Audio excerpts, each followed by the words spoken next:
तीन तरह का होता है ये, रेक्टेंगुलर, पोलर और पाथ। ठीक है, एरे शॉर्ट फॉर्म AR, तीन तरह का होता है, 3 टाइप, रेक्टेंगुलर, पोलर और पाथ। तो हम सबसे पहले इसमें रेक्टेंगुलर एरे को समझेंगे।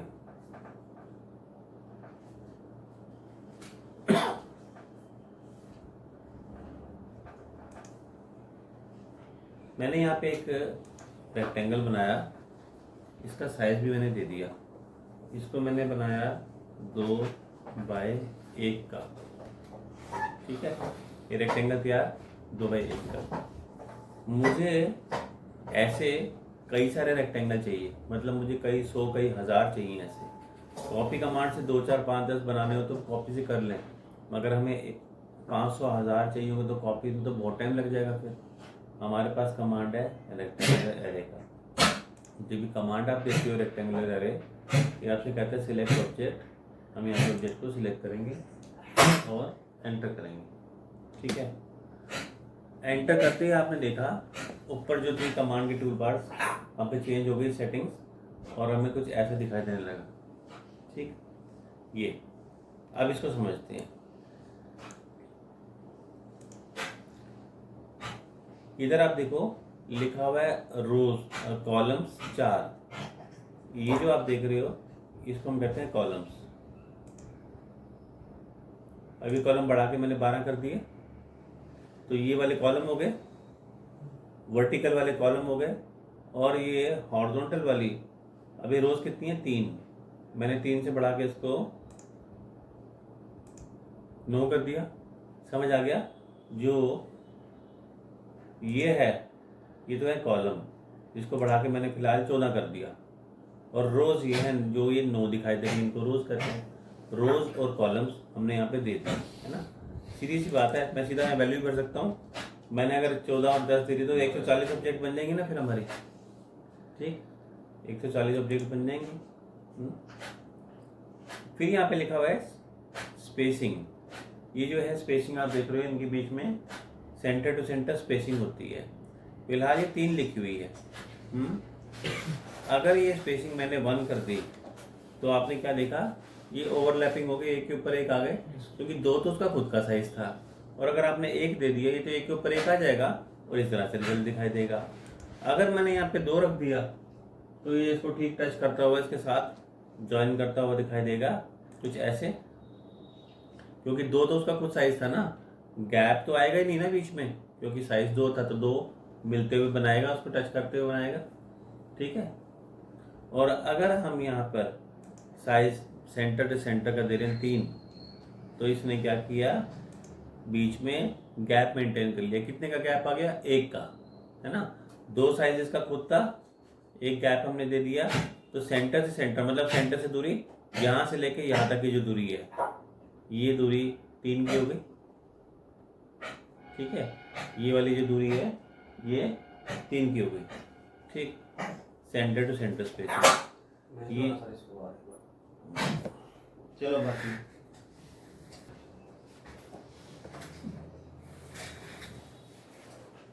तो हमने यहाँ पे सबसे पहले नंबर ऑफ रोज बताया, नंबर ऑफ कॉलम।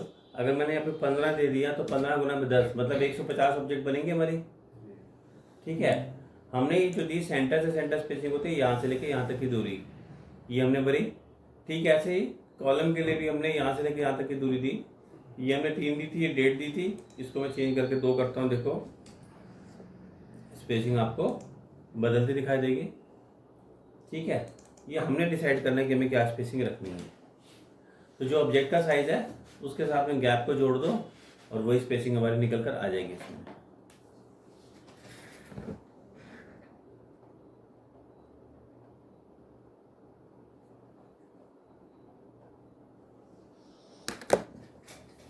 ठीक है, फिर यहाँ पे आप जो देख रहे हो ये लिखा हुआ है टोटल। अब क्या है कि 15 मल्टीप्लाई बाय 3 45 होता है ना। यहाँ से लेके यहाँ तक की दूरी को टोटल मान रहा है ये। और ये 45 को नहीं लिख रहा, 42 को लिख रहा है, क्योंकि हम सेंटर से सेंटर चल रहे हैं। सेंटर से सेंटर चलने में 1 तो कम हो जाएगा, 1 का मतलब होने का 3 कम हो गया, तो इसलिए 42 दिखा रहा है, 45 नहीं दिखा रहा। ठीक है, ये है टोटल इसका। ठीक है, ऐसे यहाँ से यहाँ तक का भी ये भी टोटल दिया गया इसमें। तो आपने देखा number of rose, number of columns और टोटल। अच्छा, ये जो हमें यहाँ पे दिया गया इसका क्या मतलब हुआ? अगर हम चाहें तो देखो, मैंने स्क्रीन पे जाके डायरेक्टली ये जो ट्रायंगल बना था इस पर क्लिक करा, ये रेड हो गया, क्लिक करा और इसको बदला तो देखो स्पेसिंग सेंटर की बदल गई।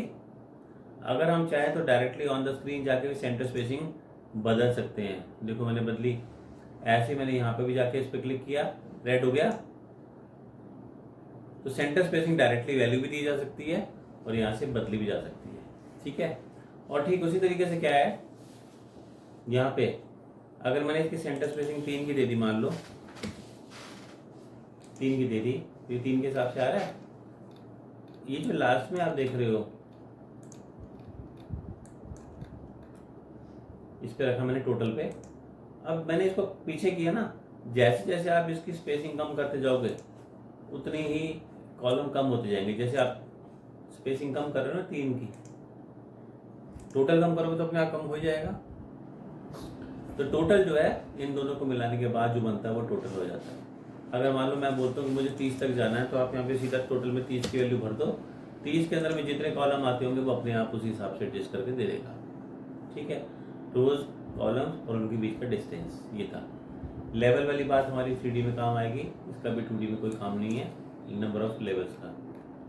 फिर हम बात करते हैं यहाँ पे एसोसिएटिव की। मैंने इस ऑप्शन को ऑन कर दिया, इसको मैं ऑन ही रखना चाहिए वैसे, और मैंने इसको क्लोज कर दिया। तो क्या हुआ कि जैसे हम ये कर चुके हैं, देखो मल्टीपल कॉपीज बन गई हैं। अब अगर आपको बाद में ही लगता है कि इसमें कुछ चेंज करना है तो आप इसको जाके सिलेक्ट करो, ये सारा सिलेक्ट हो गया, दोबारा से यहाँ पे वैल्यूज आ गई। ऐसा तभी होगा जब आपने उसको एसोसिएटिव रखा होगा। अगर एसोसिएटिव ना रखा होता तो ऐसा ना होता। तो अब आप देखो, मुझे लगा बाद में कि सेंटर स्पेसिंग 3 की करनी थी, मैंने 3 की कर दी। मुझे लगा कि कॉलम मुझे 10 नहीं 12 रखना है तो मैंने 12 रख दिए। तो ये सबसे चेंजेस हो पा रहे हैं ना।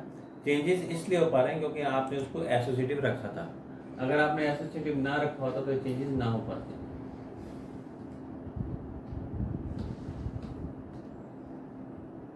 फिर से देखिए, हमने रेक्टेंगुलर एरे दिया, सिलेक्ट करा, एंटर करा,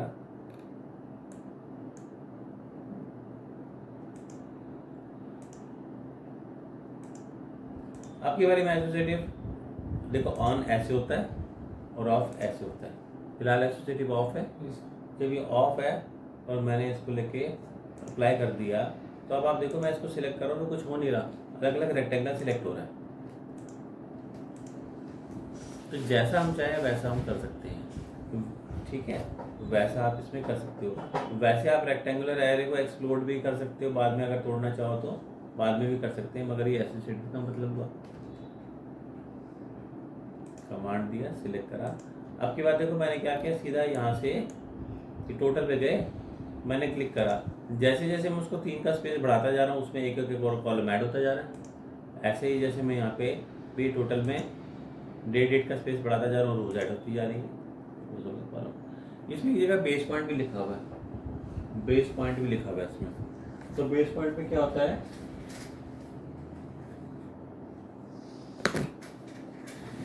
बेस पॉइंट जब आप देते हो, फिलहाल ये बेस पॉइंट इसका सेंटर मान के चल रहा है। अगर आप किसी और पॉइंट को बेस पॉइंट रखना चाहते हो, मैंने मान लो इसको रख दिया, तो ये यहाँ से लेकर यहाँ तक की सेंटर दूरी लेगा। हालांकि गैप तो सेम ही है, गैप तो सेम ही है, बस हमने बेस पॉइंट बदल दिया। ये बेस पॉइंट अगर आप चाहो तो बेस पॉइंट ऑप्शन से आप बेस पॉइंट को बदल सकते हैं, जो भी बेस पॉइंट देना चाहिए आप बेस पॉइंट।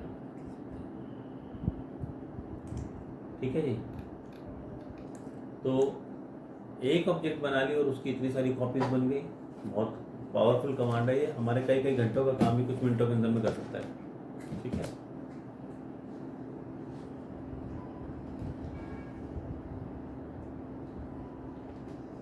इससे अगला जो कमांड हम करेंगे उसका नाम है पोलर एरे।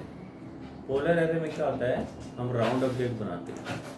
ये हमने इसको सिलेक्ट करा, ये देखो, और हम एक घड़ी का डिजाइन बनाते हैं। मान लो ये मैंने लिया,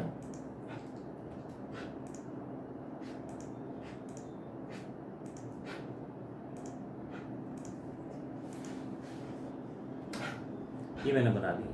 अब मुझे राउंड में इसकी कॉपी करनी थी, हम यहाँ से कमांड लेंगे पोलर एरे का। सिलेक्ट ऑब्जेक्ट, आपको सिलेक्ट करनी पड़ेगी ऑब्जेक्ट किसकी कॉपी बनाना चाहते हैं।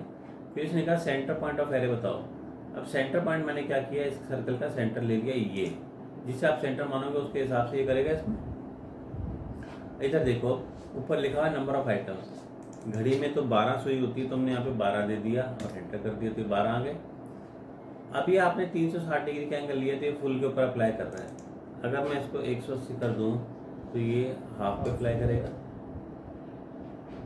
जब ये हाफ पे आ रहा है तो यहाँ एक ऑप्शन डायरेक्शन की है, आपको राइट साइड चाहिए या लेफ्ट चाहिए वो हम डायरेक्शन से कर सकते हैं।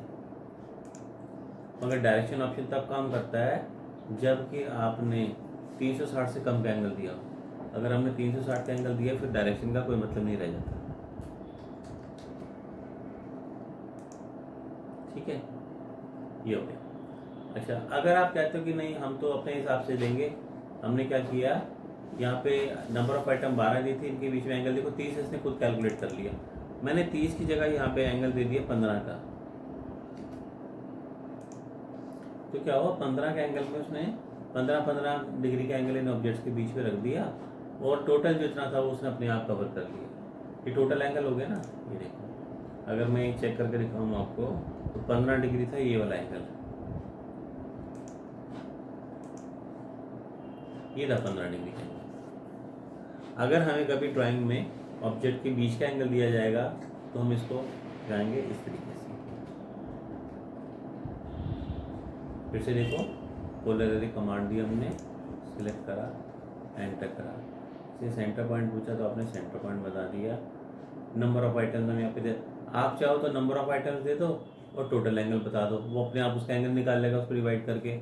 या फिर आप चाहो तो नंबर ऑफ आइटम्स के साथ में एंगल बता दो कि हमें इतने का एंगल रखना है, तो जितना एंगल आप दोगे उसके हिसाब से वो अपने आप कवर कर लेगा। दोनों चीज़ें हो सकती हैं। ठीक है,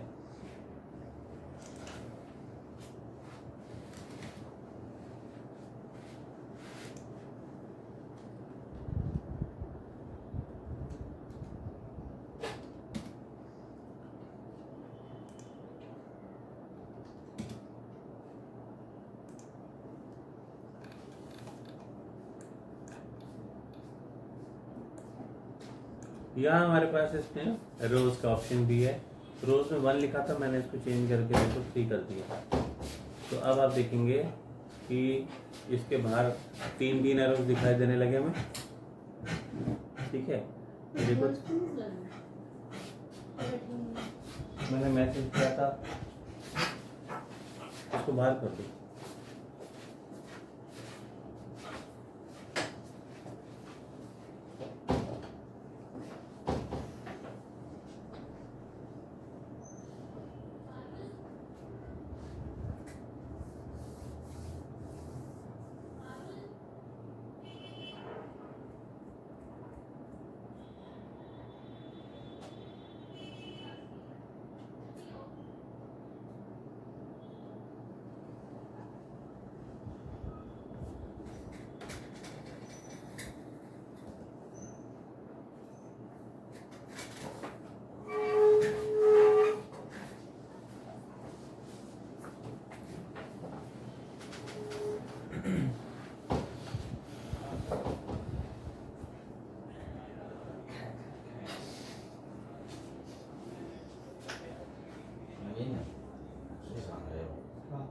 एक हुआ था इसको इसको होते मैंने कहा दे दो इसको।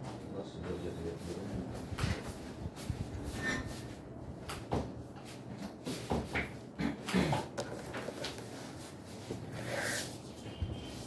आप लोगों को पता नहीं चला क्लास चल रही, नीचे ही सारे नीचे आ गए थे। बताया नहीं। आप लोगों ने भी नहीं बुलाया अभी तो इनको। एक लड़का ऊपर बैठा है। कौन? कौन? तो आप लोगों को बुलाना चाहिए ना सबको, आपको नहीं पता ये आपके बैच में है।